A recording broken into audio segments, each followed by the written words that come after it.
Antes que todo, puedes darle like al video para atraer más de este contenido. Cuando hablamos de los nómadas aire, el concepto que la mayoría tienen sobre estos es que eran individuos muy espirituales, cuyo objetivo principal era alcanzar la iluminación espiritual mediante la renuncia de toda atadura terrenal, razón por la que los bebés eran separados de sus padres al nacer y de esa forma no desarrollaban el concepto de lo que es una familia. Sin embargo, eso no es del todo cierto. Gracias a Avatar: The Last Airbender Trading Card Game, juego de cartas coleccionables del 2006, se nos revela a través de la historia de la maestra Aire Malu, que los nómadas aire tenían permitido conformar familias.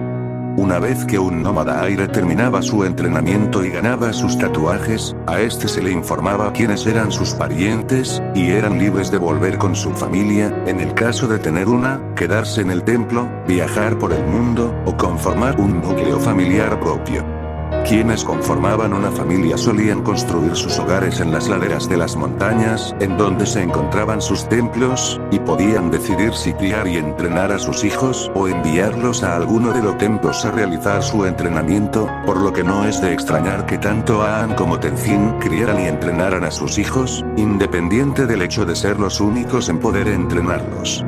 Además de eso, también se nos revela de forma indirecta, que era generalmente durante sus viajes que algunos monjes y monjas se encontraban y solían procrear, desmintiendo así esa teoría que dice que estos solían reunirse una vez al año durante el festival de Yamchen con este único fin, cuando en realidad el propósito principal de esta festividad es honrar el tratado entre Yamchen y el General Hierro Viejo, tal como nos muestran en el cómic La Brecha. Y en cuanto a la duda que algunos deben tener sobre la canonicidad de dichas tarjetas, se sabe que Nickelodeon y Upper Deck supervisaron cada ilustración y mantuvieron cada una con un alto nivel, a menudo enviando tarjetas a Blueberry, empresa de diseño, para su revisión. Además, Upper Deck se reunió con los creadores de Avatar, Mike DiMartino y Brian Konietzko, así como con Nickelodeon, mientras se estaba llevando a cabo este proceso para asegurar que la propiedad recibiera el mejor trato.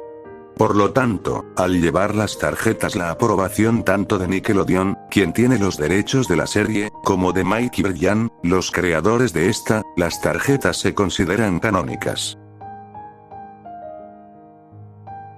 Te doy gracias por ver el video completo y sígueme si te interesó el video.